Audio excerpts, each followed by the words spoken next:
The shooting in Parkland sent hundreds of students fleeing their school in scenes that have become familiar in the United States. A year later, survivors say they're still haunted by the events of that day.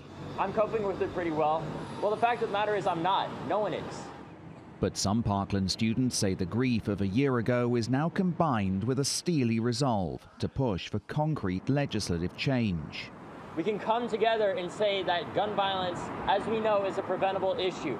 Because states like Massachusetts have the strictest gun laws in the country and have significantly less gun deaths.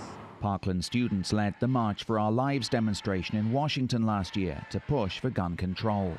Here in Florida, lawmakers rushed through legislation after Parkland, imposing a 3-day waiting period on gun purchases, increasing the age to buy a firearm from 18 to 21, and introducing a so-called red flag law, which allows police to seek permission from the courts to take guns away from those they feel pose a threat.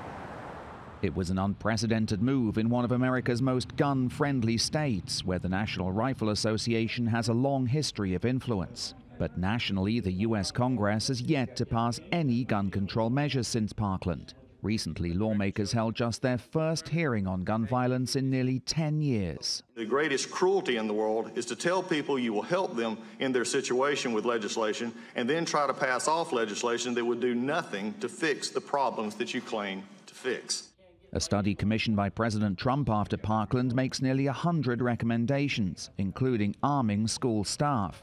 But it stopped short of proposing laws advocated by some of the families of school shooting victims from Parkland and elsewhere, including background checks for all gun sales. There is an important job for Congress for sure, and there is definitely low-hanging fruit.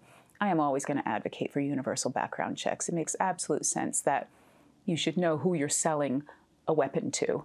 Meanwhile, the divisions in Florida remain stark a year after Parkland. Gun rights activists say they'll push for the state's new gun rules to be overturned, while gun control advocates say they'll press lawmakers to go further when the state's legislative session begins next month. Steve Mort, TRT World, Florida.